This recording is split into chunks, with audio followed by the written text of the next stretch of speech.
El aire en la notaría pública del centro de la ciudad era denso, olía a papel viejo y a las ansiedades silenciosas de extraños. Eran las 11 de la mañana de un martes gris y el murmullo de trámites ajenos parecía una cuenta regresiva para mi propia desgracia. Estaba sentada frente a un imponente escritorio de caoba, un mueble que había visto más finales que comienzos, y sentía el frío de su superficie pulida a través de las mangas de mi blusa. Mi hijo Andrés, mi único hijo, y su prometida, Verónica, se sentaron a mi lado, sus cuerpos inclinados hacia mí como dos aves de rapiña, esperando pacientemente. La carpeta azul que Verónica sostenía en su regazo parecía un trozo de cielo falso en medio de la penumbra de la oficina, una promesa de paz que yo sabía que no existía.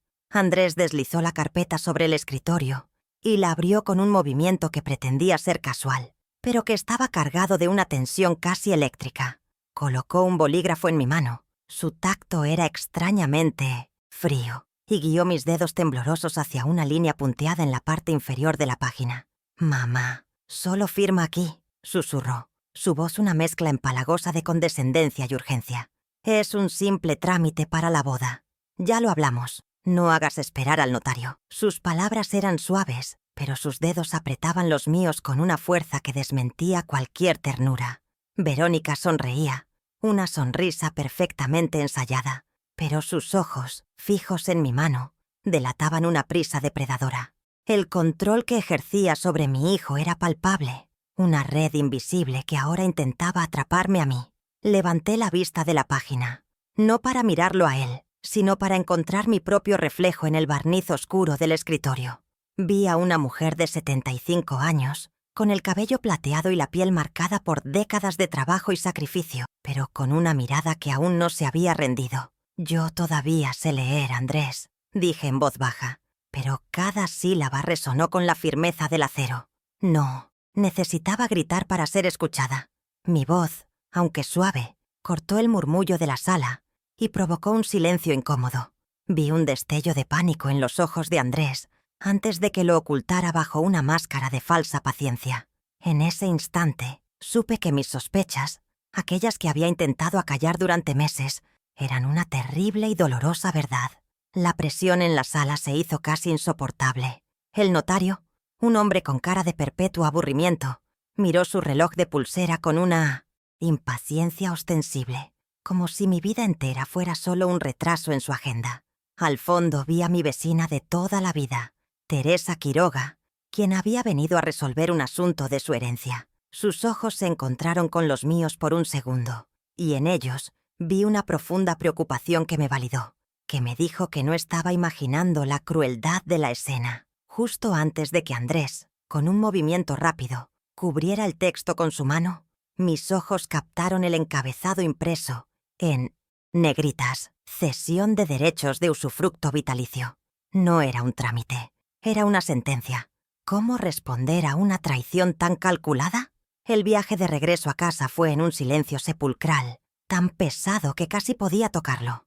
El BMW Serie 5 que Andrés conducía, ese símbolo de un estatus que aún no había terminado de pagar, se sentía como una jaula de lujo. Miraba por la ventana los edificios pasar, pero no los veía. Mi mente estaba atrapada en aquella sala, en aquellas palabras impresas que querían despojarme de todo lo que había construido. Verónica no paraba de teclear en su teléfono, una sonrisa de suficiencia jugando en sus labios. Sabía que habían ganado esta batalla, pero no tenían idea de la guerra que acababan de iniciar. Creyeron que mi silencio era debilidad, que mis años eran sinónimo de demencia. No podían estar más equivocados. Mi memoria era mi arma secreta. Al entrar en mi casa, la primera ola de su ofensiva me golpeó con la fuerza de un ladrón en la noche. El aire olía diferente, a un perfume floral y sintético que no era el mío. Mi sillón de lectura, el que mi difunto esposo me regaló, había sido movido de su rincón junto a la ventana y reemplazado por un sofá moderno y sin alma de un color gris impersonal. Mis fotografías familiares, las que documentaban una vida de amor y esfuerzo, habían sido relegadas a un estante inferior, casi ocultas. Estaban borrando mis huellas, rediseñando mi existencia para que encajara en sus planes, convirtiéndome en una invitada en mi propio hogar. Cada objeto fuera de lugar era una declaración de guerra. Mi mente, entonces, se refugió en el pasado, buscando el ancla del origen, la verdad inmutable que ellos no podían reescribir. Me vi a mí misma en 1985, más joven, con las manos aún suaves, vendiendo mi pequeña joyería, mi sueño personal, por $50,000. Recuerdo el peso de ese cheque en mi mano, no como una pérdida, sino como una inversión en un futuro compartido. Ese dinero, cada centavo ganado, con mi propio esfuerzo y mi buen ojo para las gemas, fue la semilla de Importaciones Montenegro, la empresa de mi esposo. Fue el cimiento sobre el cual se construyó cada ladrillo de la fortuna que Andrés ahora reclamaba como suya por derecho de nacimiento, olvidando que toda herencia tiene un punto de partida. Luego, mi memoria saltó a los años 90, a las largas noches que pasé encorvada sobre libros de contabilidad ajenos. Durante 15 años, mientras Andrés dormía plácidamente en su cama, yo trabajaba en silencio como contadora independiente. El dinero extra, esos $4,000 anuales que parecían una fortuna, iban directamente a pagar su colegio privado, una institución que su padre insistía que era necesaria para abrirle puertas. Andrés creció creyendo que el dinero de su padre era un pozo sin fondo, una fuente inagotable de privilegio. Nunca supo que sus oportunidades estaban financiadas por el agotamiento de su madre, por las horas de sueño que yo sacrifiqué para que él pudiera soñar sin límites. Y la casa, esta casa de 300 metros cuadrados que ahora intentaban arrebatarme, también guardaba mis secretos. En 2010, después de la muerte de mi esposo, decidí remodelarla. Rechacé a los contratistas caros y me sumergí en el proyecto yo misma. Negocié directamente con cada proveedor, desde el carpintero hasta el electricista, usando mi habilidad con los números para reducir costos. Ahorré más de $80,000, una suma considerable que no gasté en lujos, sino que deposité en una cuenta de inversión a largo plazo. Una cuenta que, por supuesto, Andrés ahora consideraba parte de su patrimonio, el fruto de la supuesta genialidad financiera de su padre. Qué fácil es reclamar los frutos de un árbol que nunca ayudaste a plantar. Esos recuerdos no eran solo nostalgia, eran la munición que necesitaba. Eran la prueba irrefutable de mi contribución, de mi papel como la arquitecta silenciosa de esta familia. Recordé cada vez que Andrés me apartaba con un gesto condescendiente. «Mamá, tú no entiendes de números. Deja que yo me encargue», me decía, mientras me hacía firmar poderes y accesos a cuentas bancarias con la excusa de protegerme. Por si algo te pasa, me aisló de mis propias finanzas, no para cuidarme, sino para controlarme. Me convirtió en una figura decorativa en mi propia vida financiera, y yo, cegada por el amor de madre, se lo permití. Pero, ¿qué pasa cuando la figura decorativa decide que ya no quiere estar en el estante? Con una calma que me sorprendió a mí misma, subí a mi antiguo estudio en el segundo piso, una habitación que ahora usaban como depósito para sus compras impulsivas. Detrás de un viejo cuadro de un paisaje marino, estaba la pequeña caja fuerte que nadie más conocía. Mis dedos, aunque artríticos, recordaban la combinación a la perfección. El año de mi nacimiento, el año del de Andrés, el año en que nos mudamos a esta casa. El mecanismo cedió con un chasquido satisfactorio. Dentro, el aire olía a tiempo encapsulado. No buscaba joyas ni dinero en efectivo. Buscaba algo mucho más valioso, la verdad documentada. No sabían que la caja fuerte guardaba mucho más que simples reliquias familiares. Mi primer objetivo era un viejo libro mayor de contabilidad encuadernado en cuero oscuro. Lo saqué con cuidado, soplando una fina capa de polvo de su cubierta. El libro se sentía pesado en mis manos, un ancla al pasado. Lo abrí, y las páginas amarillentas crujieron suavemente.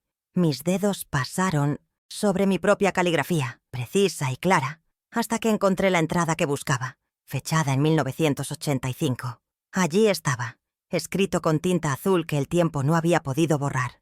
Venta de activos, joyería Montenegro. Capital semilla para Importaciones Montenegro. 50,000. Sonreí. No era una anécdota.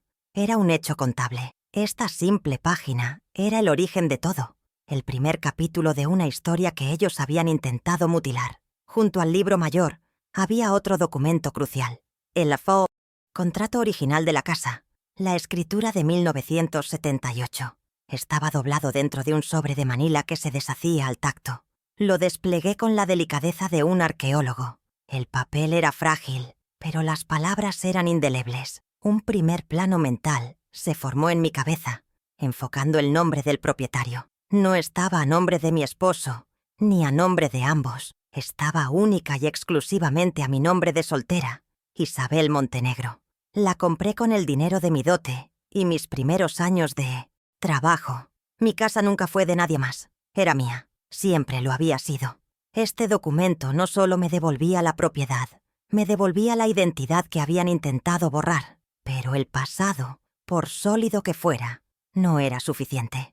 Necesitaba pruebas del presente, de la traición actual. Al día siguiente, con una determinación fría, puse en marcha la segunda fase de mi plan silencioso. Compré una pequeña grabadora digital, tan diminuta que cabía en la palma de mi mano. La activé y la deslicé en el bolsillo de mi delantal antes de bajar a la cocina, donde sabía que encontraría a Andrés buscando un bocadillo de medianoche. Era el momento de la confrontación, pero no una confrontación de gritos y lágrimas. Sería una conversación calculada, diseñada para que él mismo me entregara la soga con la que se ahorcaría. La cocina, el corazón de nuestro hogar, se convertiría en mi sala de interrogatorios. Le serví un vaso de leche, un gesto maternal que contrastaba con la frialdad de mi propósito. Empecé con una pregunta inocente sobre el dinero que faltaba en mi cuenta de ahorros, los $180,000 que habían desaparecido. Al principio intentó negarlo, usando sus frases habituales sobre mi memoria frágil, pero yo insistí, con una calma que lo desarmó. «Andrés, solo quiero entender», le dije, mi voz suave y sin acusaciones. Y entonces, él cedió. «Sí, mamá, usé el poder», confesó, su voz una mezcla de irritación y autojustificación. «Verónica y yo merecemos empezar sin deudas. Era dinero estancado. Entiéndelo. Es nuestro futuro». Cada palabra quedó grabada, una confesión clara y sin ambigüedades. Tenía su voz, su admisión, su traición inmortalizada. Ahora necesitaba la ayuda de la nueva generación. Llamé a mi nieto Lucas, el hijo de la hermana fallecida de mi esposo, un joven de 18 años brillante y con un profundo sentido de la justicia. Siempre habíamos tenido una conexión especial. Le expliqué la situación sin adornos, con la honestidad que él merecía. Sus ojos se oscurecieron de ira, no hacia mí, sino por mí. Le pedí que me ayudara a conseguir pruebas digitales, algo que para mí era un mundo desconocido. «Abuela, lo que necesites», me dijo con una convicción que me llenó de fuerza. Su lealtad era un bálsamo en medio de tanta traición. Sabía que con su ayuda, el castillo de naipes de Andrés y Verónica estaba a punto de derrumbarse. Esa misma noche, mientras Andrés y Verónica estaban fuera eligiendo las flores para su farsa de boda, Lucas se sentó frente a la computadora familiar. Sus dedos volaban sobre el teclado con una velocidad asombrosa. En menos de una hora, había recuperado lo que necesitaba. Me mostró extractos bancarios impresos que había logrado descargar. Mi corazón se detuvo al ver una transferencia de $75,000 desde mi cuenta, fechada 2 días después de nuestra visita a la notaría. El beneficiario era una empresa de organización de bodas de lujo. Y el detalle final, el que selló su destino, fue que la empresa era propiedad del padre de Verónica.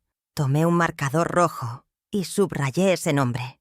No era un gasto, era un desvío. Pero la prueba más devastadora aún estaba por llegar.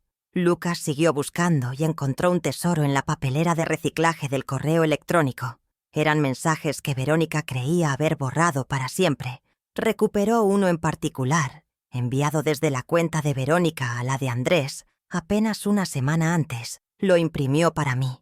Las palabras en la página parecían gritarme: «Tu mamá preguntó por los estados de cuenta. Hay que acelerar lo de la venta y la incapacidad antes de que hable con alguien». Leí la frase una y otra vez. La premeditación, la crueldad calculada. No era un acto impulsivo de un hijo débil. Era una conspiración fríamente orquestada. Tenían un plan para silenciarme, para declararme loca. Pero ¿quién reiría al final? Con mi arsenal de pruebas completo, supe que era el momento de buscar ayuda profesional. El miércoles a las 10 de la mañana, con una voz que no delataba la tormenta en mi interior, llamé al doctor Mateo Vega, un abogado joven y ético que un viejo contacto de mis días de contadora me había recomendado. Su reputación era la de un hombre que no temía a las batallas difíciles. Le expliqué brevemente mi situación, y su tono pasó de la formalidad profesional a un interés genuino. Fijamos una reunión para esa misma tarde, a las 4. Cada minuto contaba. La boda se acercaba, y yo planeaba hacer mi propia entrada, triunfal en la celebración. La primera fase de mi plan había comenzado oficialmente. La oficina del doctor Vega era moderna y minimalista, un espacio que inspiraba claridad y eficiencia. Él, un hombre de 38 años con una mirada directa y una energía tranquila, me escuchó sin interrupciones durante casi una hora. Desplegué mis pruebas sobre su escritorio de cristal, las copias del libro mayor de 1985, la escritura original de la casa, la transcripción de la grabación y las impresiones de los extractos bancarios y los correos electrónicos. Observé cómo sus ojos se movían de un documento a otro, cómo su expresión cambiaba de la sorpresa al asombro y, finalmente, a una indignación controlada. Vio la historia completa, no solo los números, sino la profunda traición humana detrás de ellos. «Señora Montenegro», dijo finalmente, juntando las manos sobre la mesa. «Esto es extraordinariamente completo. Rara vez un cliente llega con un caso tan bien documentado». Su validación fue como un soplo de aire fresco. No estaba loca, no estaba exagerando. Era una víctima de un abuso calculado. Me aconsejó sobre los siguientes pasos, explicando que la grabación y los correos eran pruebas contundentes del abuso de confianza y la premeditación. «Con esto», dijo señalando la pila de papeles, «podemos solicitar una medida cautelar urgente para congelar las cuentas y detener la venta de la propiedad. Pero debemos actuar rápido». Asentí. La rapidez era mi aliada. El tiempo corría a mi favor, no en el de ellos. El jueves por la tarde, mientras el sol se ponía y teñía el cielo de naranja, me sentí extrañamente en paz. Había provocado la conversación con Andrés y obtenido la confesión. Lucas había recuperado las pruebas digitales. El doctor Vega ya estaba redactando los documentos legales. Cada pieza de mi rompecabezas estaba encajando en su lugar. Miré el calendario. La boda era el sábado. En menos de 48 horas, una sonrisa se dibujó en mi rostro. Mi regalo de bodas estaba casi listo para ser entregado. No sería algo que pudieran registrar en una tienda departamental. Sería un regalo de justicia, envuelto en la verdad y atado con las consecuencias de sus propios actos. El viernes a las 9 de la mañana, recibí la llamada que estaba esperando. Era el doctor Vega. «Lo tenemos, Isabel», dijo, y por primera vez me llamó por mi nombre. «El juez ha firmado la medida cautelar. Las cuentas están congeladas y se ha emitido una orden para detener cualquier transacción relacionada con la venta de su casa. El sistema ya está actualizado». Sentí una oleada de alivio tan intensa que tuve que sentarme. El primer muro de protección estaba levantado. Ya no podían seguir saqueándome. El doctor Vega me informó que un oficial de justicia y un representante del banco estarían disponibles el sábado por la noche, esperando mi señal en las inmediaciones del Grand Hotel. El escenario para el acto final estaba preparado. Esa noche, la víspera de la boda, la casa estaba llena de una actividad frenética que yo observaba desde una distancia calculada. Verónica daba órdenes por teléfono. Andrés corría de un lado a otro con una ansiedad mal disimulada. Me trataban como a un fantasma, una presencia que preferirían ignorar. En un momento, Verónica se acercó a mí con una caja. «Isabel, este es el vestido que usarás mañana. Asegúrate de estar lista a las 6. Era un vestido de un color beige insípido, diseñado para hacerme desaparecer entre la decoración. Lo acepté con una sonrisa amable. «Gracias, querida. No me lo perdería por nada del mundo». No sabía cuán ciertas eran mis palabras. El sábado por la noche llegué sola al salón imperial del Grand Hotel. No llevaba el vestido beige que me habían asignado. En su lugar, había elegido un traje de chaqueta de seda, de color azul profundo, un tono que irradiaba poder y serenidad. Mi entrada no fue ruidosa, pero causó un pequeño revuelo. Caminé con la espalda recta, mi bastón apenas tocando el suelo alfombrado. Vi las miradas de sorpresa, los susurros entre los 150 invitados, la élite social que Andrés y Verónica tanto se esforzaban por impresionar. Mi hijo y su nueva esposa me vieron desde la mesa principal. Sus sonrisas se congelaron por un instante. Se preguntaban qué estaba haciendo, qué juego estaba jugando. Pronto lo descubrirían. El evento transcurrió con la predecible pompa de una boda de nuevos ricos. Hubo discursos empalagosos, brindis vacíos y risas forzadas. Yo me mantuve en mi mesa, observando, esperando el momento perfecto. Y este llegó con el brindis principal. Cuando el maestro de ceremonias invitó a los padres a decir unas palabras, me levanté lentamente. Andrés intentó hacerme una seña para que me sentara, pero yo caminé directamente hacia el escenario y tomé el micrófono de las manos de un sorprendido organizador. El salón quedó en silencio. Todos los ojos estaban sobre mí. El micrófono estaba frío en mi mano. El silencio de 40 años estaba a punto de romperse.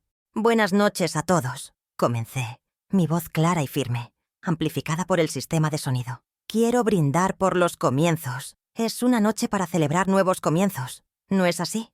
Miré directamente a Andrés y Verónica. Me hace recordar otro comienzo importante, el de 1985, cuando invertí $50,000 de mi propio negocio para fundar el patrimonio que hoy mi hijo y su esposa disfrutan con tanta generosidad. Mientras hablaba, le hice una señal discreta a Lucas, que estaba en la cabina técnica. En la pantalla gigante detrás de mí, apareció una imagen nítida y ampliada de la página de mi viejo libro mayor. Los murmullos comenzaron a extenderse por la sala como un reguero de pólvora. Verónica se puso pálida, su mano apretando el brazo de Andrés. Él parecía confundido, atrapado entre la humillación y la incredulidad. Continué, mi tono aún sereno, casi conversacional. Un futuro brillante, por supuesto, requiere una planificación cuidadosa. Un futuro que, según entiendo, ustedes dos planearon con mucho esmero y previsión. En ese momento, la imagen del libro mayor fue reemplazada por una captura de pantalla del correo electrónico de Verónica. Las palabras «hay que acelerar lo de la venta» y «la incapacidad antes de que hable con alguien» se proyectaron en letras gigantes para que todos las vieran. El murmullo se convirtió en un jadeo colectivo. La máscara de novia radiante de Verónica se resquebrajó, revelando el pánico que había debajo. Finalmente llegué al golpe de gracia. Pero las palabras más elocuentes sobre este nuevo comienzo no son las mías. Saqué mi teléfono y lo conecté al pequeño cable que Lucas había preparado en el atril. Andrés, en tu honor, y para que todos comprendan la profundidad de tu visión de futuro, quiero compartir tus propias palabras. Apreté el botón de reproducir. La voz de mi hijo llenó el salón, clara y condenatoria. Sí, mamá, usé el poder. Verónica y yo merecemos empezar sin deudas. Era dinero estancado. Entiéndelo. Es nuestro futuro. El silencio que siguió fue absoluto, pesado, un vacío que absorbió todo el aire y la alegría del salón. La confesión resonó en los oídos de todos los presentes. En ese preciso instante, como si fuera una obra de teatro perfectamente coreografiada, un hombre con un traje discreto se acercó a la mesa principal. Era el oficial de justicia. Con una formalidad impecable, le entregó a Andrés un sobre oficial. Dentro, como yo sabía, estaba la orden judicial que congelaba todas sus cuentas y detenía la venta de mi casa. La cara de Andrés pasó del rojo de la vergüenza al blanco del pánico financiero. Vio su futuro, ese que había planeado sobre las ruinas del mío, desmoronarse frente a la misma audiencia que había invitado para que lo admirara. La primera consecuencia de sus actos acababa de ser entregada. Casi simultáneamente ocurrió la segunda consecuencia. Verónica, en un intento desesperado por mantener las apariencias, llamó a un mesero y pidió una botella extra del champán más caro. Sacó una tarjeta de crédito nueva, brillante, probablemente vinculada a una de mis cuentas, y se la entregó con un gesto altivo. El mesero regresó unos segundos después, con una expresión incómoda. «Lo siento, señora, La tarjeta ha sido rechazada. El representante del banco, alertado por el doctor Vega, había actuado con una eficiencia letal. Cada centavo de mi dinero estaba ahora fuera de su alcance. La humillación de Verónica fue pública, pequeña pero devastadora. Su poder de compra, su símbolo de estatus, se había evaporado. Y para completar la tríada de la justicia inmediata, llegó el golpe final. Un empleado del ballet parking, con el rostro serio, se acercó a la mesa principal. Se dirigió a Andrés, ignorando a la novia. «Señor Montenegro, disculpe la interrupción, pero necesito las llaves del BMW Serie 5 que acaba de llegar». Andrés lo miró sin comprender. «Me informan que la transferencia de fondos para la compra final del vehículo ha sido revertida por orden judicial. El auto debe ser devuelto a la concesionaria». Las llaves, que Andrés había dejado sobre la mesa como un trofeo, ahora parecían un pedazo de plástico inútil. Le arrebataron su símbolo de éxito frente a todos. La justicia no solo fue financiera, fue poética. Dejé el micrófono en el atril y bajé del escenario. Nadie se movió, nadie habló. Caminé por el pasillo central, entre las mesas de los invitados atónitos, con la cabeza en alto. No sentía euforia, sino una profunda y tranquila sensación de equilibrio restaurado. Había expuesto la verdad no por venganza, sino por necesidad. Era la única manera de recuperar mi vida, mi dignidad y mi patrimonio. Al llegar a la salida me crucé con Teresa Quiroga. No dijo nada, simplemente tomó mi mano y la apretó con fuerza. En sus ojos vi respeto y una profunda comprensión. Esa noche no solo recuperé mi dinero, recuperé mi voz. Los días que siguieron fueron una tormenta de consecuencias legales y sociales para Andrés y Verónica. Su boda de ensueño se convirtió en la comidilla de la ciudad, una historia de advertencias sobre la codicia y la traición. Su luna de miel fue cancelada, sus círculos sociales se evaporaron y sus planes de un futuro lujoso se hicieron añicos. Lo primero que hice al regresar a mi casa fue llamar a un cerrajero. Mientras el hombre cambiaba las cerraduras de cada puerta, sentí que estaba instalando nuevos límites, no solo de metal, sino también emocionales. Mi hogar volvía a ser mi santuario, un lugar donde la llave de entrada la tendría únicamente yo. La comunicación con Andrés, a partir de ese momento, se canalizó exclusivamente a través de nuestros abogados. Recibí una carta de su representante legal, llena de acusaciones y amenazas veladas, pero carente de cualquier poder real. Mi respuesta, redactada por el doctor Vega, fue simple y directa. Establecí un fideicomiso a nombre de mi nieto Lucas, asegurando su educación y su futuro con una parte significativa de mi patrimonio recuperado. Para Andrés, estipulé una pequeña asignación mensual, apenas suficiente para cubrir sus necesidades básicas. Pero incluso esa modesta ayuda venía con una condición innegociable. Debía asistir a terapia financiera obligatoria. No quería destruirlo, quería enseñarle el valor. El aire en la notaría pública del centro de la ciudad era denso. Olía a papel viejo y a las ansiedades silenciosas de extraños. Eran las 11 de la mañana de un martes gris, y el murmullo de trámites ajenos parecía una cuenta regresiva para mi propia desgracia. Estaba sentada frente a un imponente escritorio de caoba, un mueble que había visto más finales que comienzos, y sentía el frío de su superficie pulida a través de las mangas de mi blusa. Mi hijo Andrés, mi único hijo, y su prometida Verónica se sentaron a mi lado, sus cuerpos inclinados hacia mí como dos aves de rapiña, esperando pacientemente. La carpeta azul que Verónica sostenía en su regazo parecía un trozo de cielo falso en medio de la penumbra de la oficina, una promesa de paz que yo sabía que no existía. Andrés deslizó la carpeta sobre el escritorio y la abrió con un movimiento que pretendía ser casual, pero que estaba cargado de una tensión casi eléctrica. Colocó un bolígrafo en mi mano. Su tacto era extrañamente frío, y guió mis dedos temblorosos hacia una línea punteada en la parte inferior de la página. «Mamá, solo firma aquí», susurró, su voz una mezcla empalagosa de condescendencia y urgencia. «Es un simple trámite para la boda ya. Lo hablamos. No hagas esperar al notario». Sus palabras eran suaves, pero sus dedos apretaban los míos con una fuerza que desmentía cualquier ternura. Verónica sonreía, una sonrisa perfectamente ensayada, pero sus ojos, fijos en mi mano, delataban una prisa depredadora. El control que ejercía sobre mi hijo era palpable, una red invisible que ahora intentaba atraparme a mí. Levanté la vista de la página, no para mirarlo a él, sino para encontrar mi propio reflejo en el barniz oscuro del escritorio. Vi a una mujer de 75 años, con el cabello plateado y la piel marcada por décadas de trabajo y sacrificio, pero con una mirada que aún no se había rendido. «Yo todavía sé leer, Andrés», dije en voz baja, pero cada sílaba resonó con la firmeza del acero. No necesitaba gritar para ser escuchada. Mi voz, aunque suave, cortó el murmullo de la sala y provocó un silencio incómodo. Vi un destello de pánico en los ojos de Andrés antes de que lo ocultara bajo una máscara de falsa paciencia. En ese instante supe que mis sospechas, aquellas que había intentado acallar durante meses, eran una terrible y dolorosa verdad.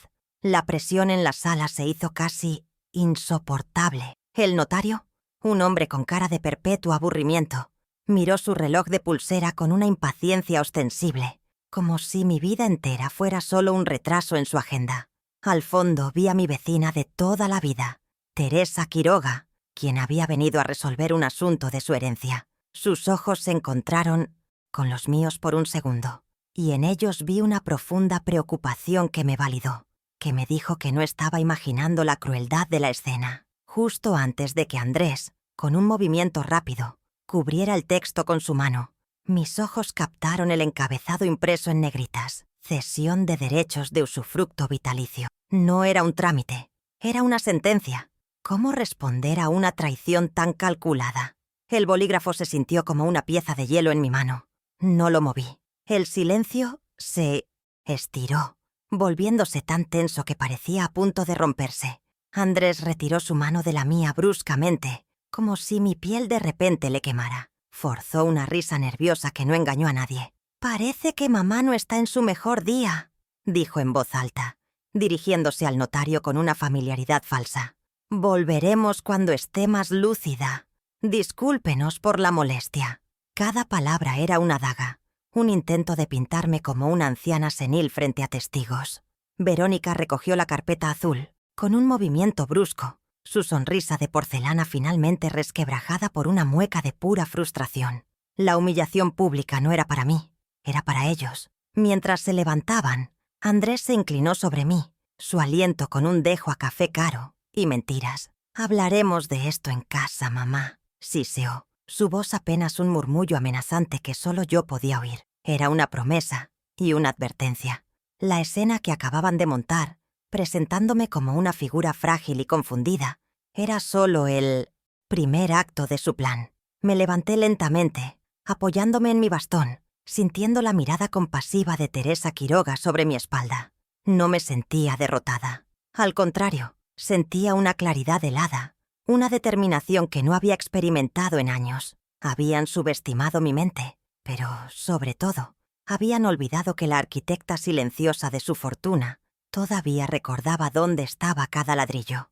Al salir de la notaría y entrar en la luz gris de la calle, vi a Verónica susurrarle algo furioso a Andrés. Él asintió, su mandíbula apretada.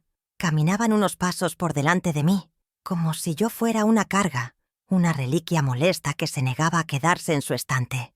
Creían que habían perdido una batalla, pero que la guerra ya estaba ganada.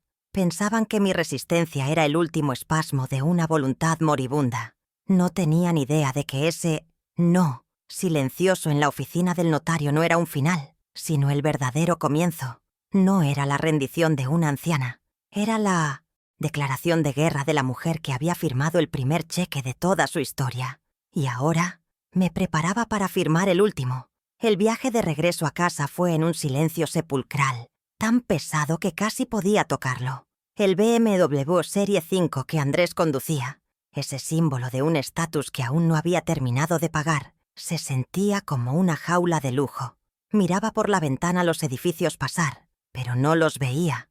Mi mente estaba atrapada en aquella sala, en aquellas palabras impresas que querían despojarme de todo lo que había construido.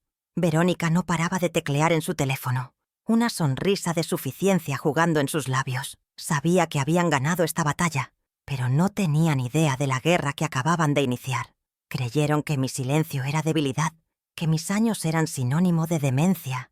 No podían estar más equivocados. Mi memoria era mi arma secreta, y en ese silencio comenzó a despertar. Mi mente, entonces, se refugió en el pasado, buscando el ancla del origen, la verdad inmutable que ellos no podían reescribir. Me vi a mí misma en 1985, más joven, con las manos aún suaves, despidiéndome de mi pequeña joyería, mi sueño personal.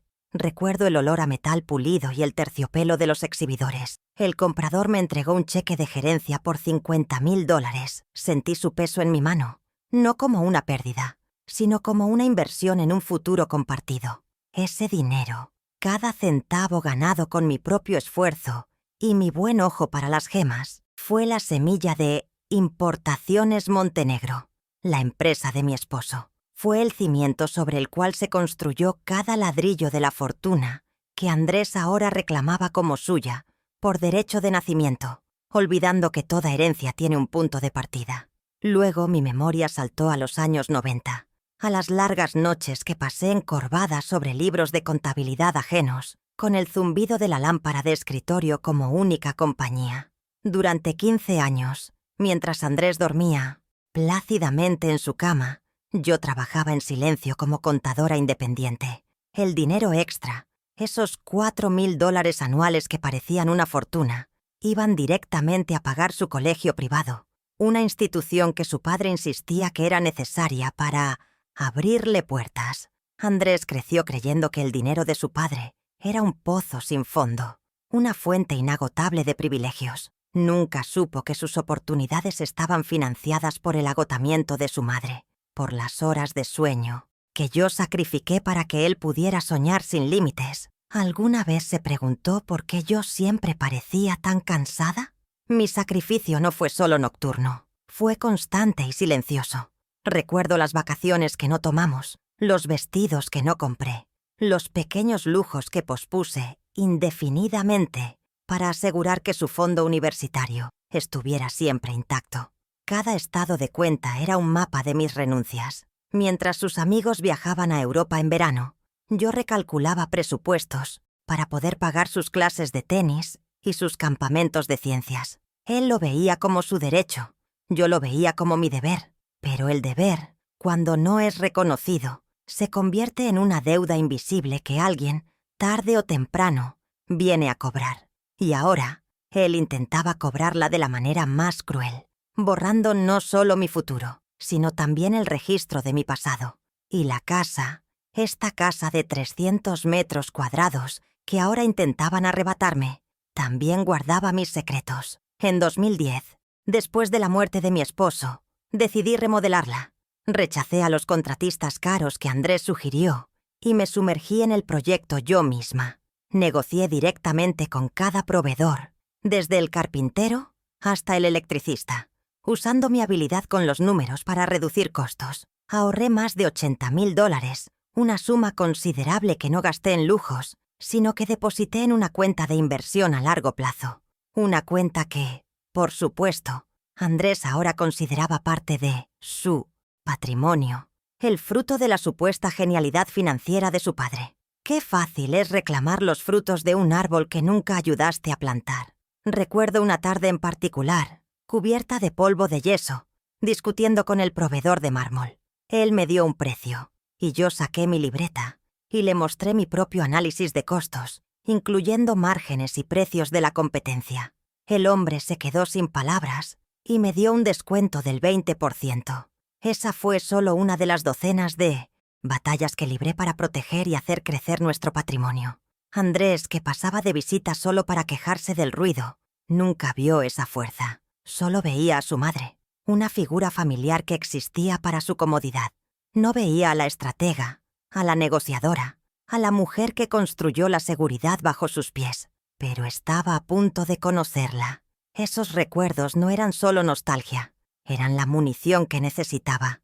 Eran la prueba irrefutable de mi contribución, de mi papel como la arquitecta silenciosa de esta familia. Recordé cada vez que Andrés me apartaba con un gesto condescendiente. «Mamá, «Tú no entiendes de números. Deja que yo me encargue», me decía, mientras me hacía firmar poderes y accesos a cuentas bancarias con la excusa de protegerme. Por si algo te pasa. Me aisló de mis propias finanzas, no para cuidarme, sino para controlarme. Me convirtió en una figura decorativa en mi propia vida financiera. Y yo, cegada por el amor de madre, se lo permití. Pero, ¿qué pasa cuando la figura decorativa decide que ya no quiere estar en el estante? Al entrar en mi casa, la primera ola de su ofensiva me golpeó con la fuerza de un ladrón en la noche. El aire olía diferente, a un perfume floral y sintético que no era el mío.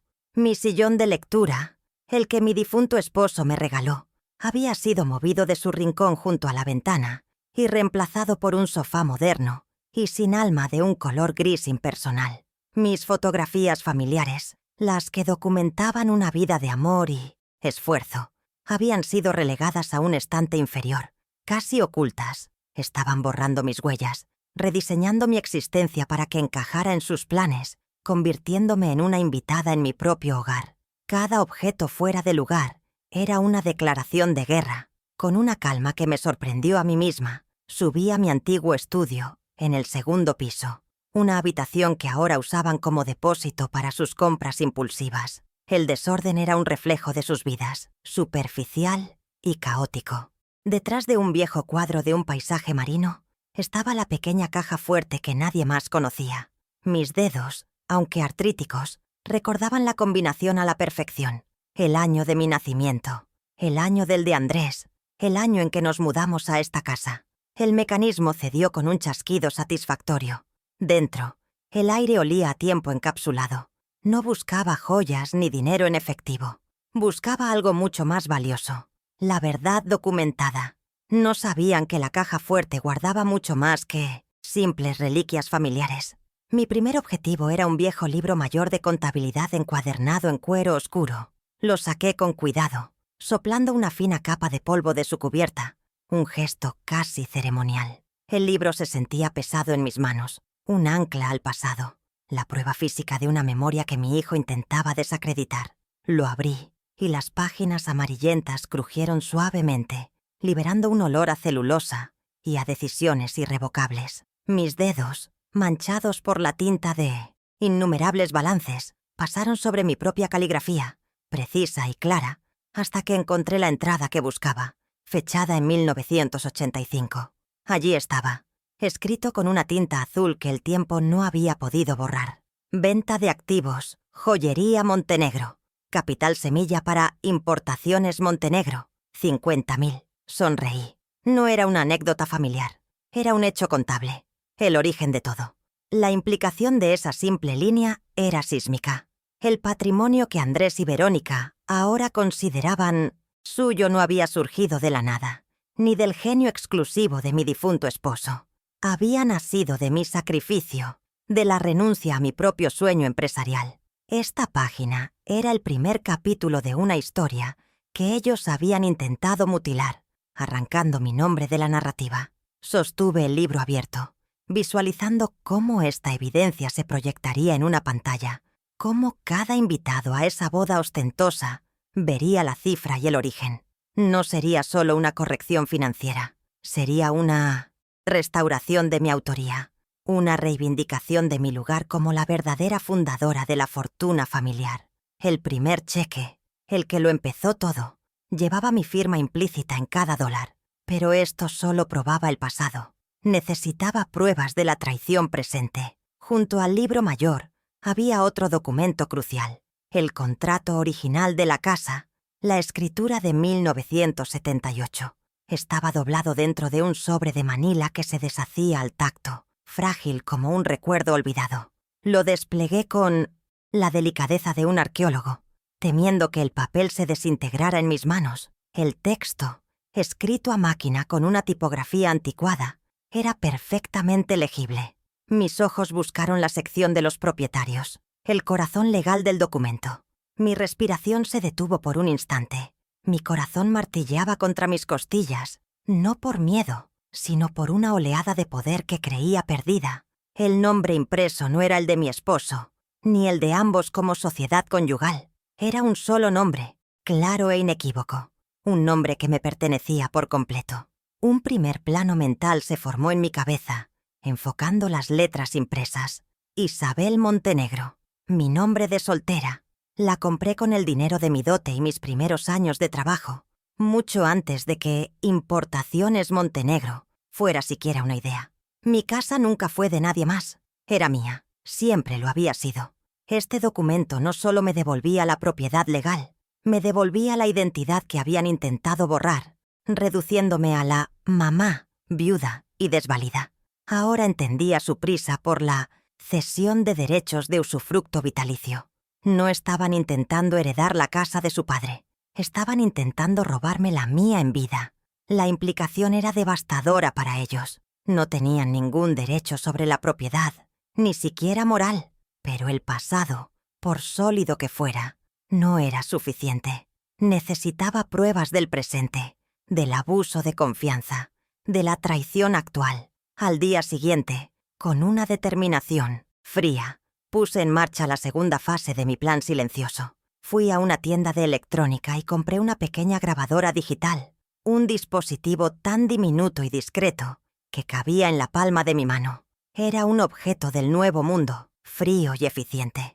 Un contraste absoluto con mis viejos papeles. Esa noche, la activé y la deslicé en el bolsillo de mi delantal antes de bajar a la cocina, donde sabía que encontraría a Andrés buscando un bocadillo de medianoche.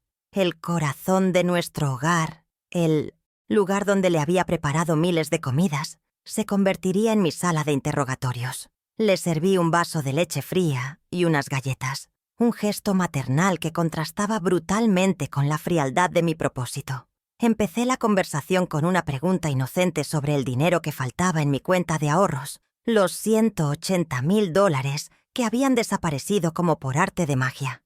Al principio, intentó negarlo, usando sus frases habituales sobre mi memoria frágil y mi tendencia a confundir las cosas.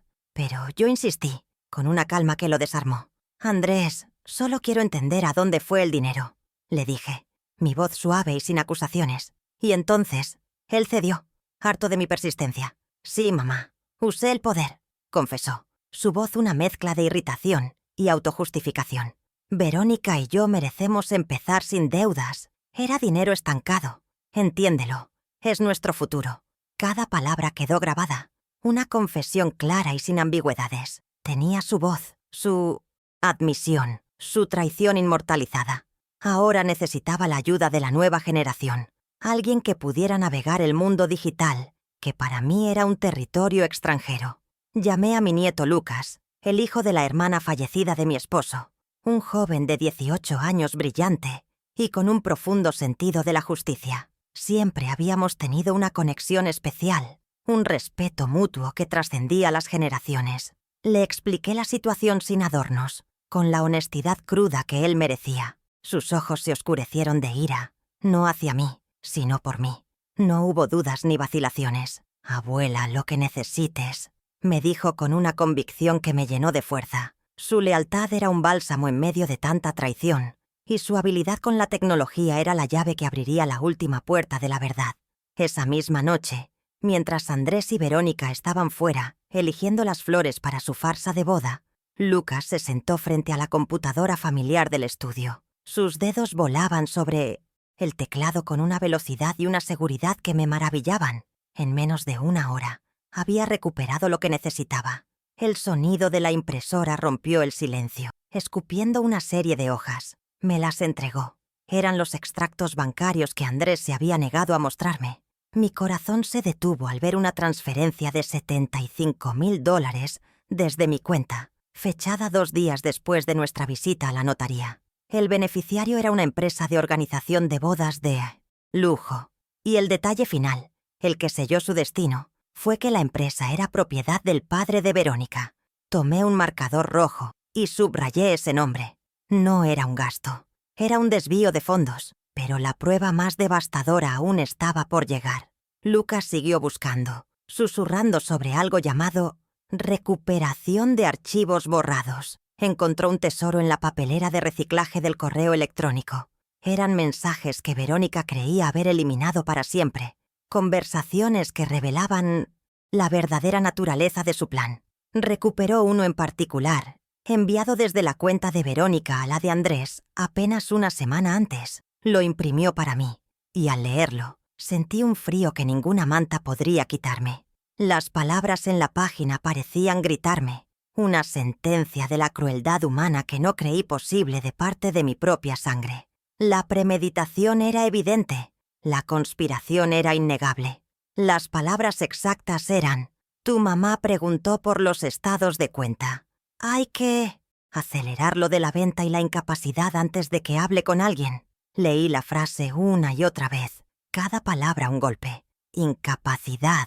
No solo querían mi dinero y mi casa, querían mi libertad, mi voz, mi identidad legal. Querían encerrarme, no en un asilo, sino en una prisión de silencio y demencia fabricada. Todo para asegurar su lujoso estilo de vida. Este correo electrónico era la prueba reina, el documento que transformaba un abuso financiero en una conspiración calculada para despojarme de mis derechos fundamentales. Sostuve el papel con manos temblorosas, pero mi mente estaba más clara que nunca. ¿Quién reiría al final de esta terrible broma? Con mi arsenal de pruebas completo, supe que era el momento de buscar ayuda profesional. La evidencia era abrumadora. El origen del dinero, la propiedad de la casa, la confesión grabada, el desvío de fondos y la prueba escrita de su conspiración. Cada documento era una pieza de un rompecabezas que mostraba una imagen de codicia y traición sin límites. El miércoles a las 10 de la mañana, con una voz que no delataba la tormenta en mi interior, llamé al doctor Mateo Vega, un abogado joven y ético que un viejo contacto de mis días de contadora me había recomendado. Su reputación era la de un hombre que no temía las batallas difíciles y que sentía un profundo desprecio por la injusticia. Le expliqué brevemente mi situación por teléfono, presentando los hechos con la precisión de una contadora. Pude sentir cómo su tono pasaba de la formalidad profesional a un interés genuino y, finalmente, a una indignación controlada. No era solo otro caso de disputa familiar para él. Vio la magnitud del abuso. Fijamos una reunión para esa misma tarde, a las 4 en punto. Cada minuto contaba. La boda se acercaba y yo planeaba hacer mi propia entrada triunfal en la celebración, no como la madre del novio, sino como la auditora final de sus vidas. La primera fase de mi plan, la recopilación de pruebas, estaba completa. La segunda fase, la ofensiva legal, había comenzado oficialmente. La oficina del Dr. Vega era moderna y minimalista, un espacio que inspiraba claridad y eficiencia, todo lo contrario al desorden emocional que Andrés y Verónica habían creado en mi vida.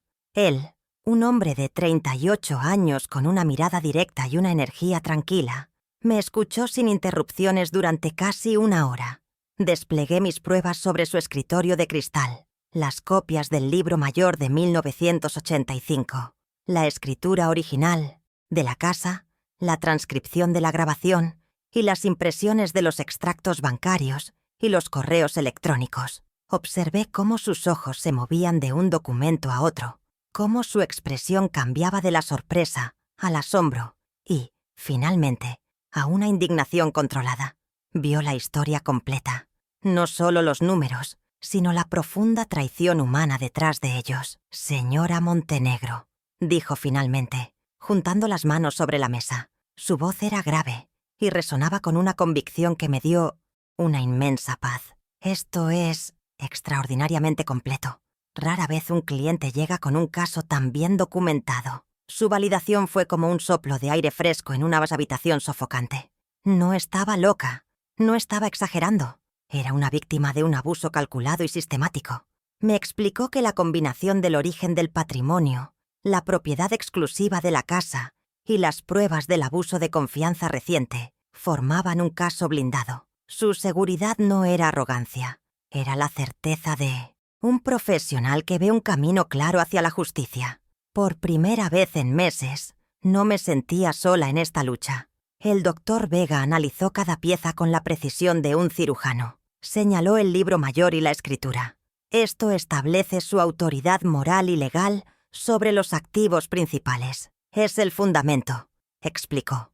Luego tomó la transcripción de la grabación. Esto demuestra el abuso de confianza y la admisión de la malversación. Finalmente, sus ojos se detuvieron en el correo electrónico. «Y esto», dijo, su voz bajando un tono, «es la prueba de la premeditación y la intención de causarle un daño mayor. La palabra incapacidad es la clave. No solo querían su dinero, querían silenciarla permanentemente. Ver la historia a través de sus ojos me dio la distancia que necesitaba para verla, no como una tragedia personal, sino como un caso que se podía ganar. Su estrategia fue inmediata y clara. No podemos esperar. Debemos actuar antes de la boda, antes de que intenten mover más fondos o acelerar la venta de la casa», me indicó, su mente ya trabajando varios pasos por delante.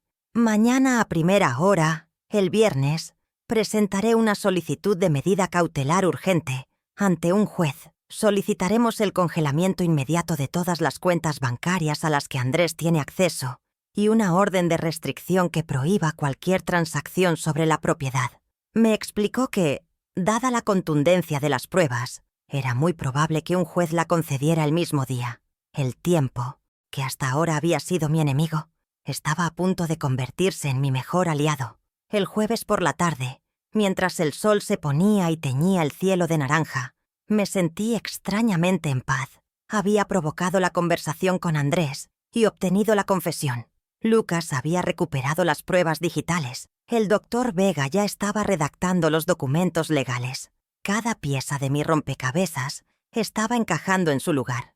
Miré el calendario colgado en la cocina, el mismo que Verónica había marcado con un círculo rojo brillante alrededor del sábado. La boda era en menos de 48 horas. Una sonrisa se dibujó en mi rostro. Mi regalo de bodas estaba casi listo para ser entregado.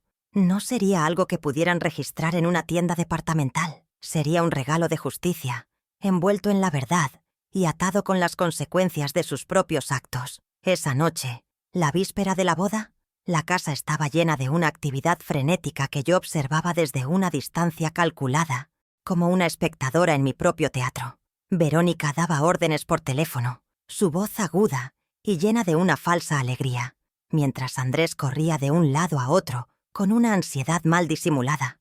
Me trataban como a un fantasma, una presencia que preferirían ignorar, un mueble viejo que pronto sería reemplazado. En un momento, Verónica se acercó a mí con una caja de una tienda de lujo. «Isabel, este es el vestido que usarás mañana. Asegúrate de estar lista a las 6. Queremos que todo sea perfecto».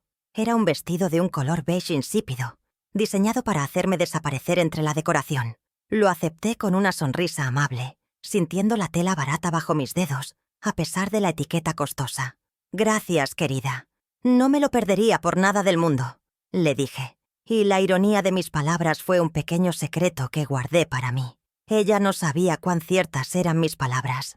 No me perdería la oportunidad de ver sus rostros cuando su mundo de apariencias, construido con mi dinero y mi sacrificio, se derrumbara a su alrededor. Se retiró, satisfecha de haber cumplido con su deber de futura nuera, sin imaginar que la mujer a la que acababa de vestir de invisibilidad estaba a punto de convertirse en la persona más visible y poderosa de toda la celebración. La noche fue larga, pero dormí profundamente, con la calma de quien sabe que el amanecer traerá consigo la justicia. El viernes a las 9 de la mañana, mi teléfono sonó. El identificador de llamadas mostraba el número de la oficina del doctor Vega. Mi corazón dio un vuelco, pero era un vuelco de anticipación, no de miedo. Atendí con una mano firme. «Isabel, buenos días», dijo el abogado, y por primera vez me llamó por mi nombre, un signo de la nueva relación que estábamos forjando, una de aliados. «Lo tenemos. El juez ha firmado la medida cautelar. Las cuentas están congeladas y se ha emitido una orden para detener cualquier transacción relacionada con la venta de su casa.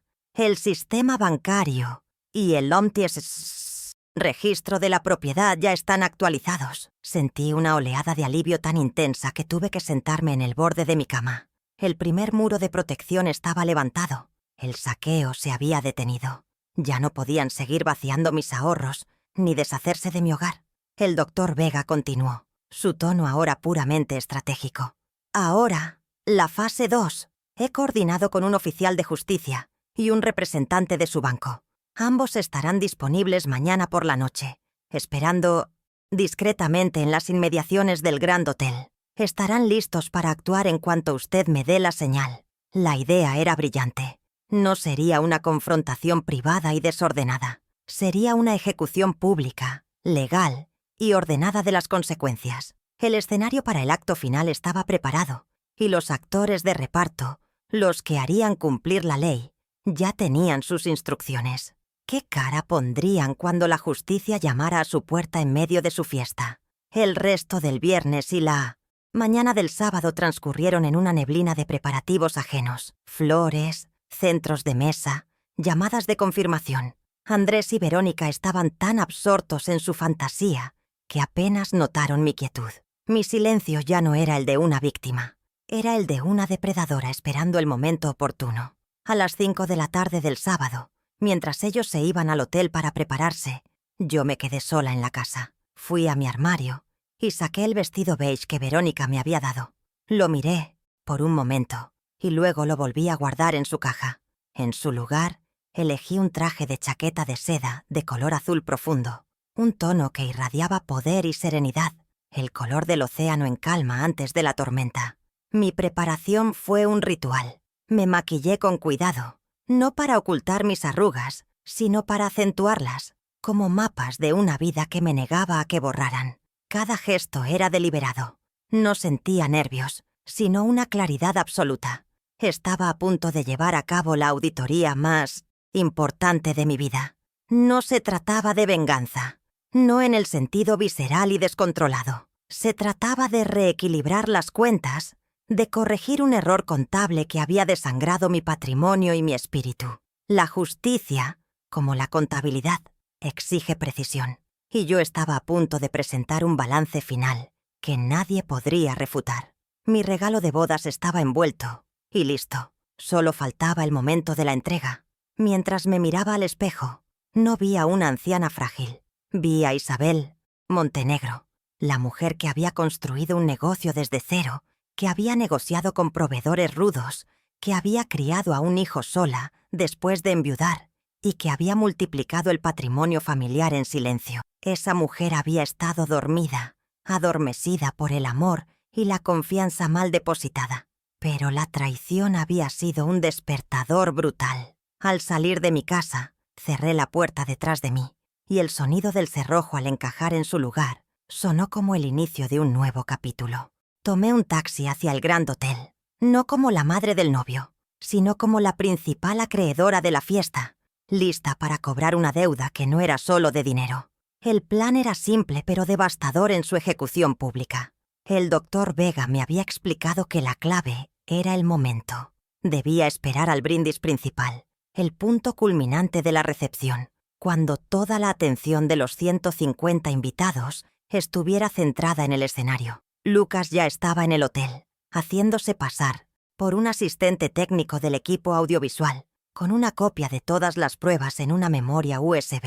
Él sería mis manos en la cabina de control. El oficial de justicia y el banquero esperarían mi llamada, listos para entrar con una discreción letal.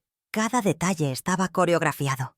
No habría gritos ni escenas melodramáticas de mi parte, solo la fría y serena presentación de los hechos. Al llegar al hotel, sentí la energía vibrante y superficial del evento, la música, las risas, el tintineo de las copas. Todo era una fachada, un escenario construido sobre cimientos podridos. Respiré hondo. No entré de inmediato.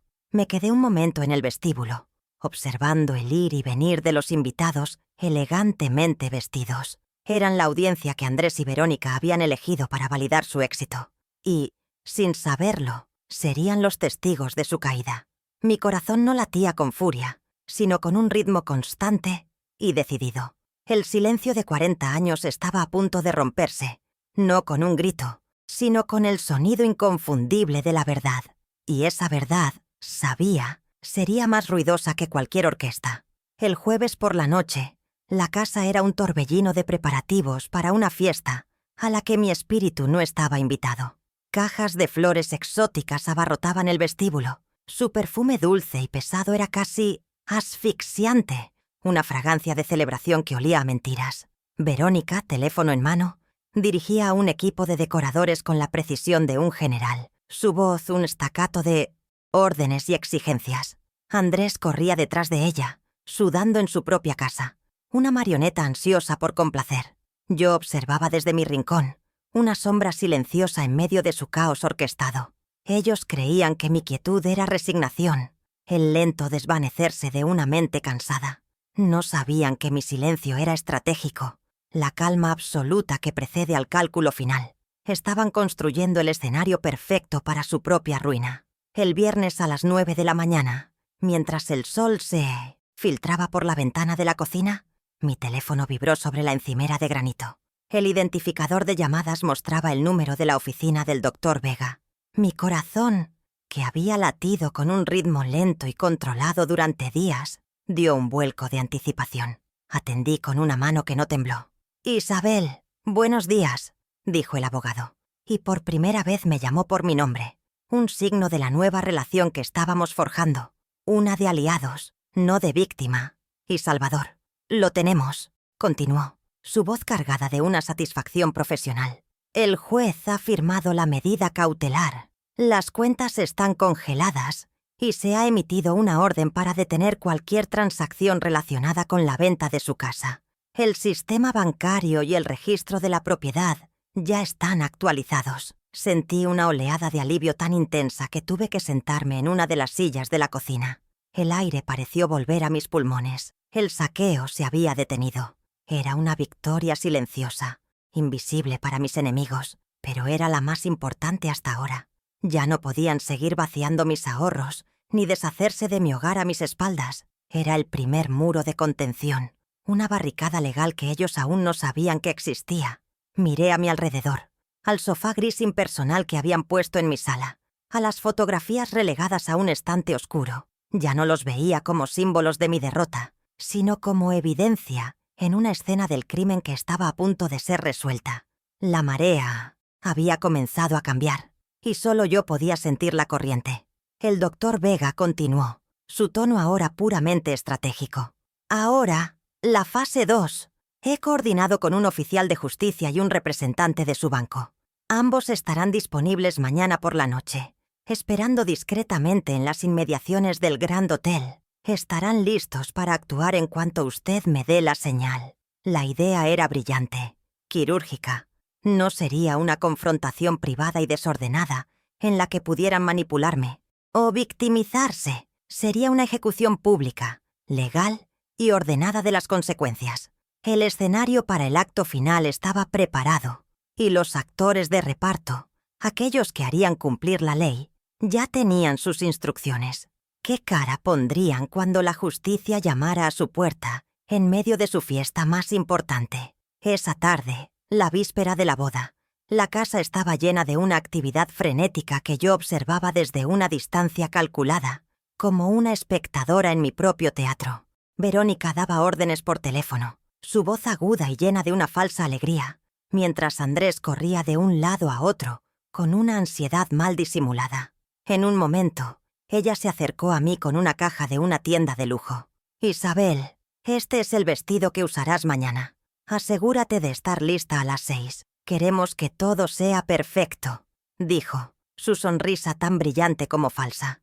Era un vestido de un color beige insípido, un tono diseñado para hacerme desaparecer entre la decoración, para convertirme en parte del fondo.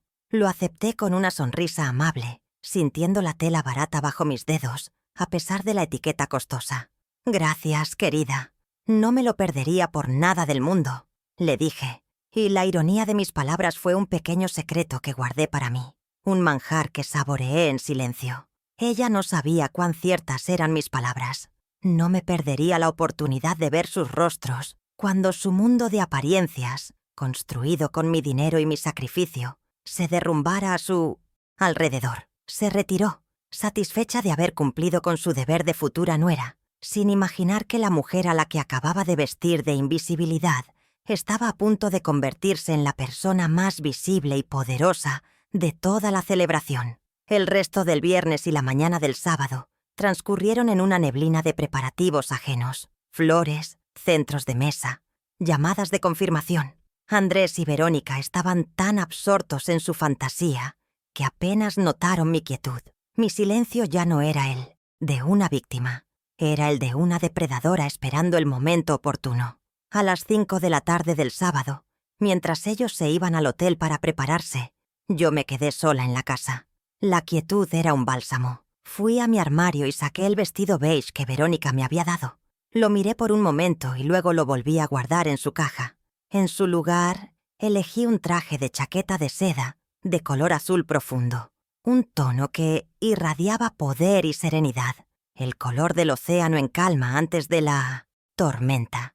Mi preparación fue un ritual. Me maquillé con cuidado, no para ocultar mis arrugas, sino para acentuarlas, como mapas de una vida que me negaba a que borraran. Cada gesto era deliberado, medido. No sentía nervios, sino una claridad absoluta, una especie de paz de guerra. Estaba a punto de llevar a cabo la auditoría más importante de mi vida.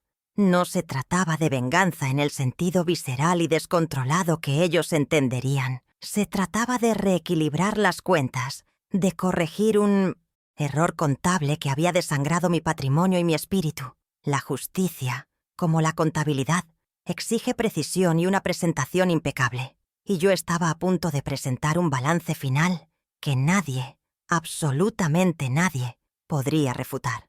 Al salir de mi casa cerré la puerta detrás de mí, y el sonido del cerrojo al encajar en su lugar sonó como el inicio de un nuevo capítulo, el final de una era de sumisión.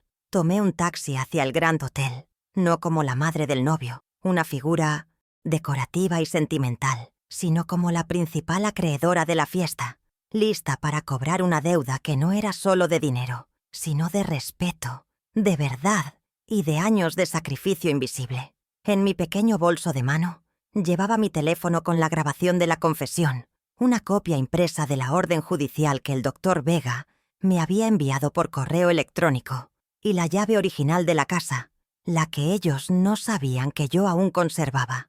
Mi plan era simple pero devastador en su ejecución, pública. El doctor Vega me había explicado que la clave era el momento. Debía esperar al brindis principal, el punto culminante de la recepción, cuando toda la atención de los 150 invitados estuviera centrada en el escenario. Lucas ya estaba en el hotel, haciéndose pasar por un asistente técnico del equipo audiovisual, con una copia de todas las pruebas en una memoria USB. Él sería mis manos en la cabina de control. Al llegar al hotel, sentí la energía vibrante y superficial del evento. La música, las risas, el tintineo de las copas, todo era una fachada, un escenario construido sobre cimientos podridos. Mi regalo de bodas estaba listo, solo faltaba el momento de la entrega. Llegué sola al salón imperial del Grand Hotel, un espacio vasto y sobrecargado de adornos dorados y arreglos florales que costaban más que mi primer auto. No llevaba el vestido beige que me habían asignado, esa mortaja de invisibilidad. En su lugar, había elegido un traje de chaqueta de seda, perna de vientos, color azul profundo, un tono que irradiaba poder y serenidad.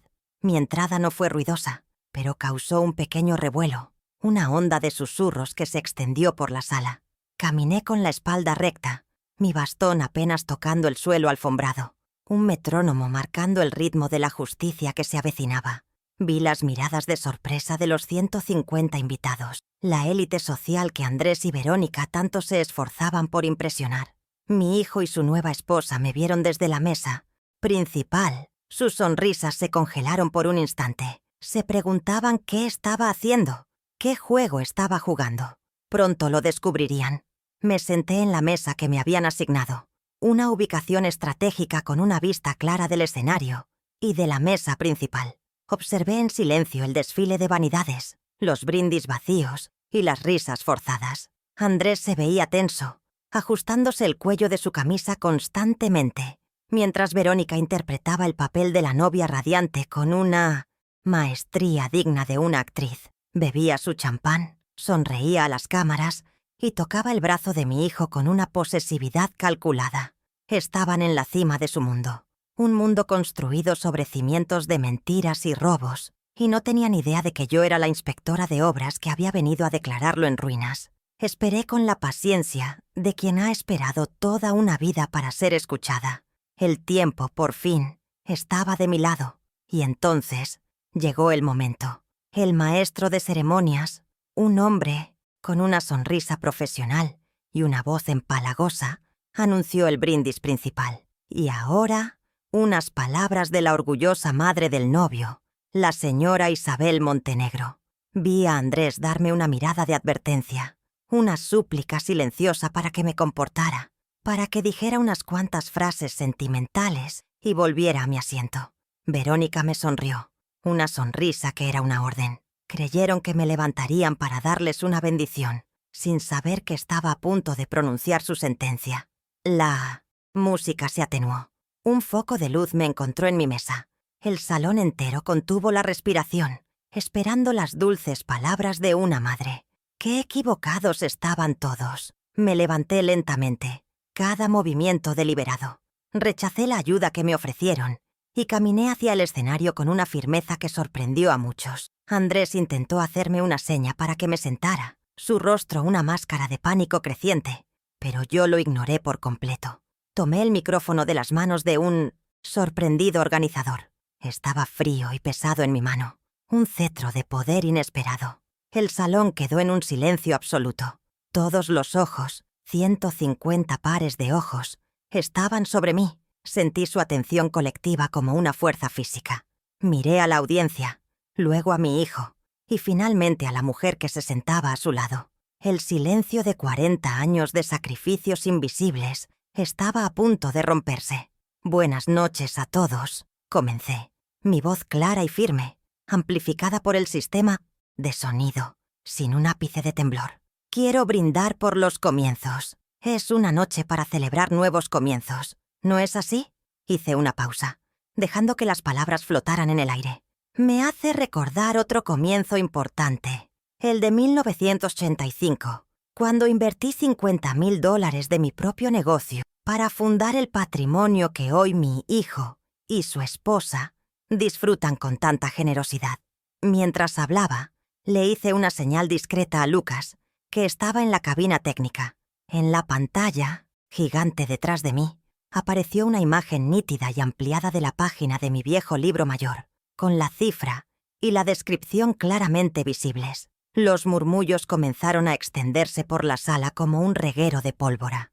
Verónica se puso pálida, un blanco cadavérico que ni su costoso maquillaje podía ocultar. Su mano, adornada con un anillo de diamantes pagado con mi dinero, apretó el brazo de Andrés con una fuerza visible. Él parecía completamente confundido, atrapado entre la humillación pública y una incredulidad infantil, como si no pudiera procesar que su madre, la figura sumisa y complaciente de su vida, fuera capaz de tal acto. Los invitados se inclinaban unos hacia otros, susurrando, señalando la pantalla. La narrativa de Andrés como el heredero hecho a sí mismo se estaba desmoronando en tiempo real, frente a la misma audiencia que había cultivado para admirarlo. El primer ladrillo de su castillo de naipes acababa de ser retirado, y la estructura ya se tambaleaba. Continué, mi tono aún sereno, casi conversacional, lo que hacía que mis palabras fueran aún más devastadoras. Un futuro brillante, por supuesto, requiere una planificación cuidadosa. Un futuro que, según entiendo, ustedes dos planearon con mucho esmero y previsión. En ese momento, la imagen del libro mayor fue reemplazada por una captura de pantalla del correo electrónico de Verónica. Las palabras «hay que acelerar lo de la venta» y la incapacidad antes de que hable con alguien se proyectaron en letras gigantes, crudas e ineludibles. El murmullo se convirtió en un jadeo colectivo, un sonido agudo y sincronizado de shock. La máscara de novia radiante de Verónica se resquebrajó por completo, revelando el pánico desnudo que había debajo. «¡Haz que se calle!», siseó Verónica a Andrés, su voz un veneno apenas audible pero cargado de furia. «Arruinará todo». Pero Andrés estaba paralizado, sus ojos fijos en la pantalla como si viera un fantasma. Su conspiración, susurrada en la falsa seguridad del mundo digital, ahora era un titular de escándalo proyectado para que todos sus amigos, socios y familiares lo leyeran. Vi al padre de Verónica, sentado en una mesa cercana, mirar la pantalla y luego a su hija con una expresión de horror y decepción. La validación social que Verónica tanto anhelaba se había transformado en una humillación pública de proporciones épicas. Estaba siendo juzgada y condenada por el mismo jurado social que había convocado para su coronación. Finalmente, llegué al golpe de gracia, el cierre de mi auditoría. Pero las palabras más elocuentes sobre este nuevo comienzo no son las mías. Saqué mi teléfono y lo conecté al pequeño cable que Lucas había preparado en el atril. Andrés, en tu honor, y para que todos comprendan la profundidad de tu visión de futuro, quiero compartir tus propias palabras. Apreté el botón de reproducir. La voz de mi hijo llenó el salón, clara y condenatoria. Sin lugar a dudas, sí, mamá. Usé el poder. Verónica y yo merecemos empezar sin deudas. Era dinero estancado. Entiéndelo. Es nuestro futuro. El silencio que siguió fue absoluto, pesado, un vacío que absorbió todo el aire y la alegría del salón. La confesión, en su propia voz, resonó en los oídos de todos los presentes como una campana fúnebre. En ese preciso instante, como si fuera una obra de teatro perfectamente coreografiada, las puertas laterales del salón se abrieron discretamente. Un hombre con un traje oscuro y una expresión impasible se acercó a la mesa principal. Era el oficial de justicia. Con una formalidad impecable que contrastaba con el caos emocional de la escena, le entregó a Andrés un sobre oficial. Dentro, como yo sabía, estaba la orden judicial que congelaba todas sus cuentas y detenía la venta de mi casa. La cara de Andrés pasó del rojo de la vergüenza al blanco del pánico financiero. Vio su futuro, ese que había planeado sobre las ruinas del mío, desmoronarse frente a la misma audiencia que había invitado para que lo admirara. La primera consecuencia, legal e irrevocable, acababa de ser entregada. Andrés abrió el sobre con manos temblorosas, sus ojos recorriendo el lenguaje legal que no podía refutar. El documento oficial, con el sello del tribunal, era la materialización de su derrota. Los invitados observaban la escena con una fascinación morbosa, como si estuvieran viendo el final de una película. El poder no solo había cambiado de manos, había sido transferido a través de los canales oficiales de la ley, dándole a mi acto una legitimidad que ellos nunca podrían desafiar. Su intento de declararme incompetente se había estrellado contra la realidad de una orden judicial, provocada por mi competencia y previsión. El juego había terminado, y las reglas las había puesto yo. Casi simultáneamente, ocurrió la segunda consecuencia, un golpe más pequeño pero exquisitamente humillante.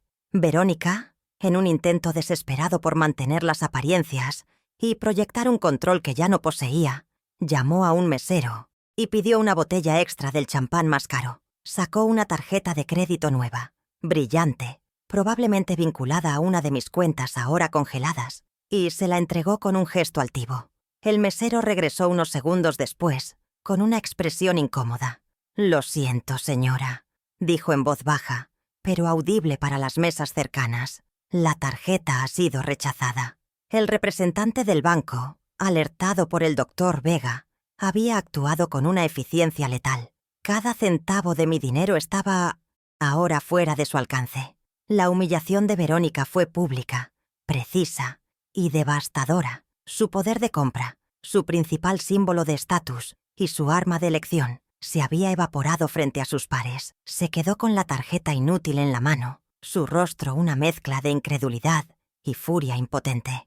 El lujo que tanto ostentaba se reveló como lo que era, un espejismo financiado por el dinero de otra persona. La mujer que había planeado despojarme de todo no podía ni siquiera pagar una copa para ahogar su vergüenza.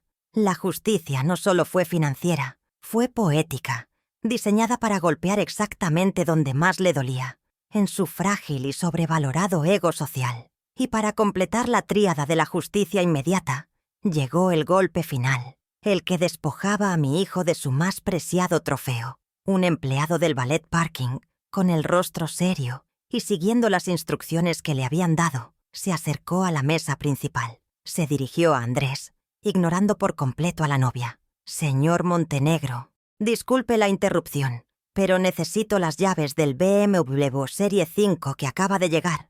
Andrés lo miró sin comprender. Me informan que la transferencia de fondos para la compra final del vehículo ha sido revertida por orden judicial. El auto debe ser devuelto a la concesionaria inmediatamente.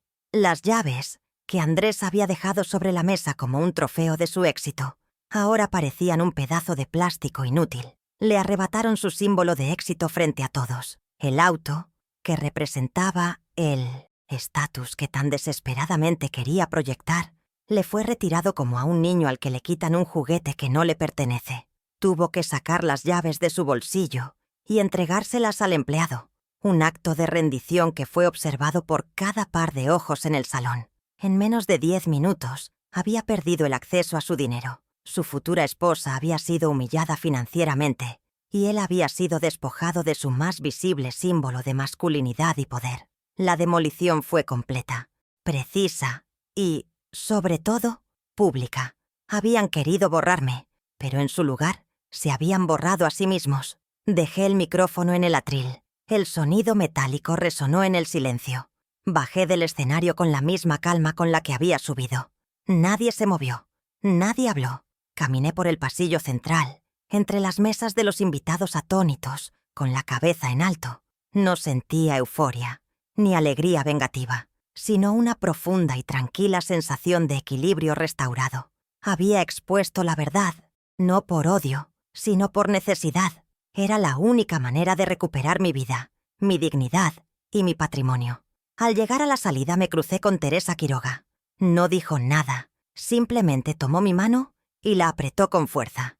En sus ojos vi respeto y una profunda comprensión. Esa noche no solo recuperé mi dinero, recuperé mi voz, y el eco de mi verdad llenó cada rincón de su mentira.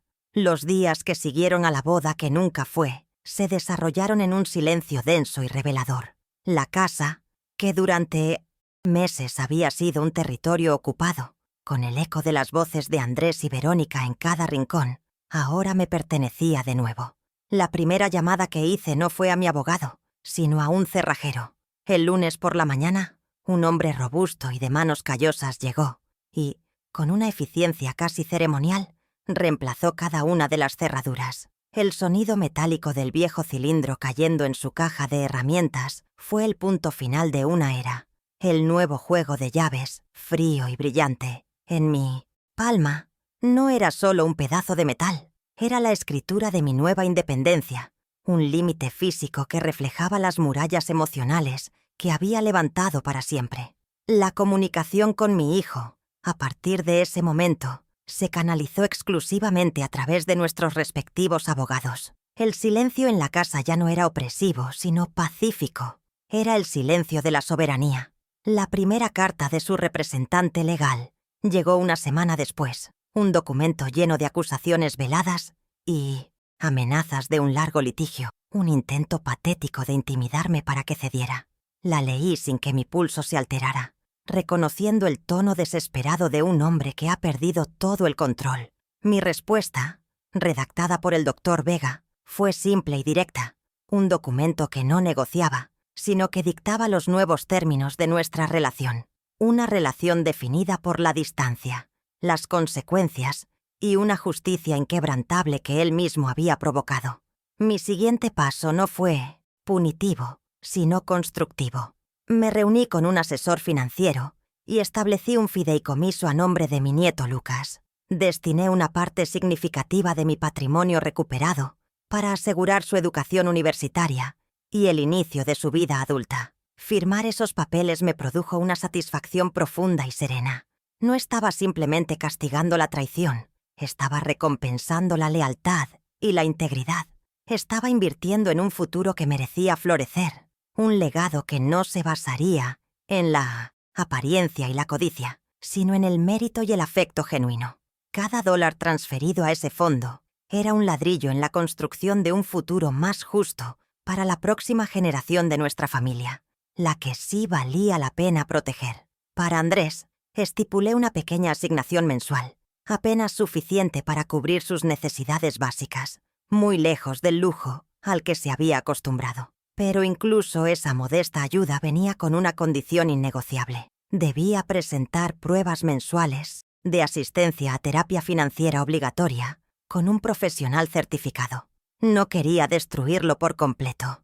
El amor de una madre, incluso uno tan herido como el mío, tiene extraños recovecos. Mi objetivo no era la aniquilación, sino la educación forzosa.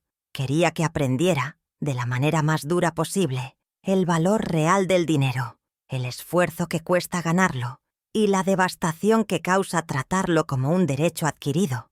Era la última lección que le daría, no con palabras, sino con las frías matemáticas de un presupuesto restringido.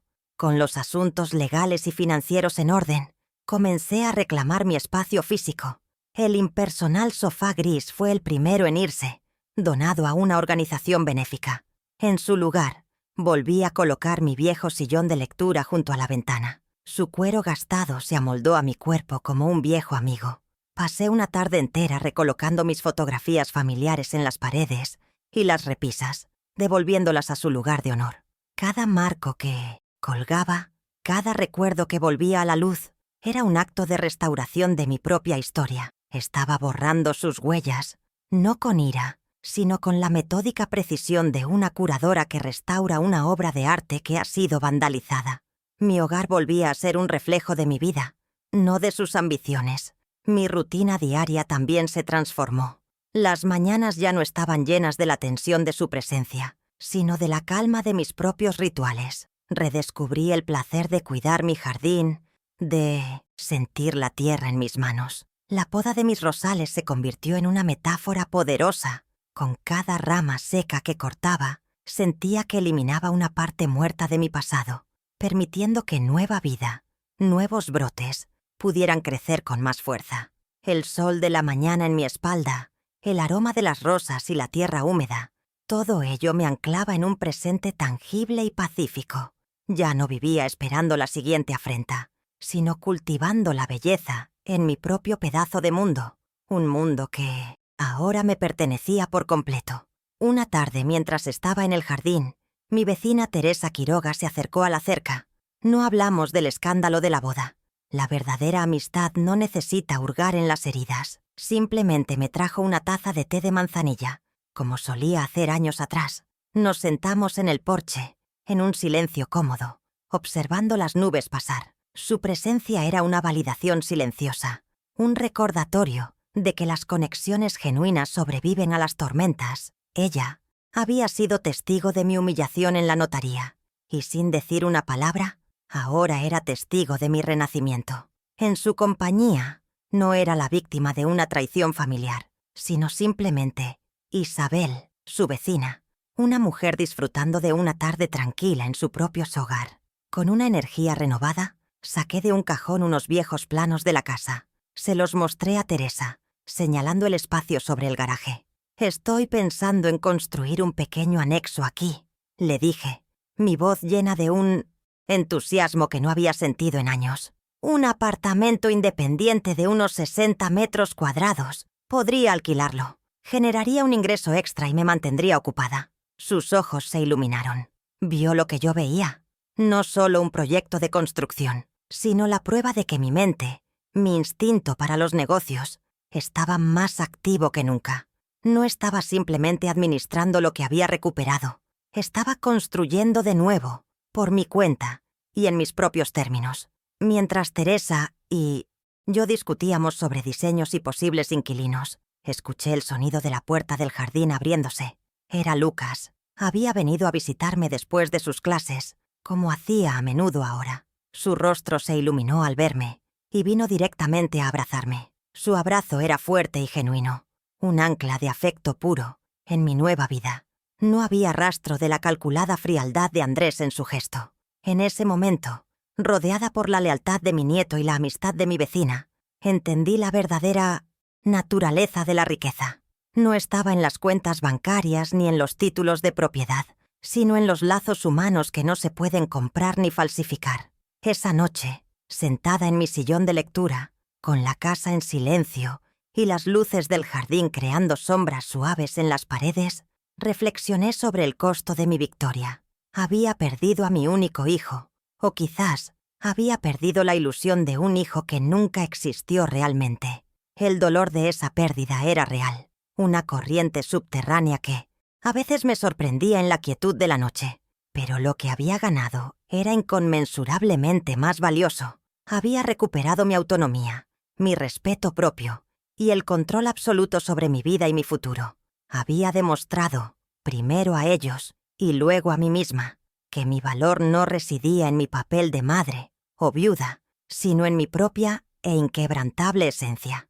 La lección había sido brutalmente cara, no en términos de dinero, sino de lazos de sangre. Pero a veces, las peores deudas son las que tenemos con nosotras mismas, las deudas de silencio, de sacrificio no reconocido, de dignidad pospuesta. Al forzar a mi hijo a enfrentar la verdad, yo había saldado la mía. Había cerrado un libro mayor que llevaba abierto demasiado tiempo, lleno de asientos desequilibrados y deudas emocionales impagables. El balance final, aunque doloroso, era finalmente correcto. La justicia, al final, es solo una forma de contabilidad precisa, donde cada acción tiene una reacción y cada número encuentra su lugar correcto en la columna que le corresponde.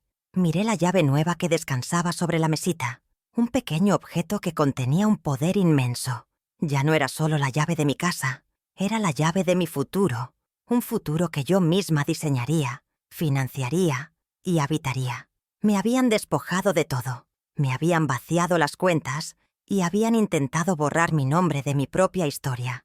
Pero en su codicia cometieron un error fatal. Olvidaron que para tomar el control, primero hay que entender el origen del valor.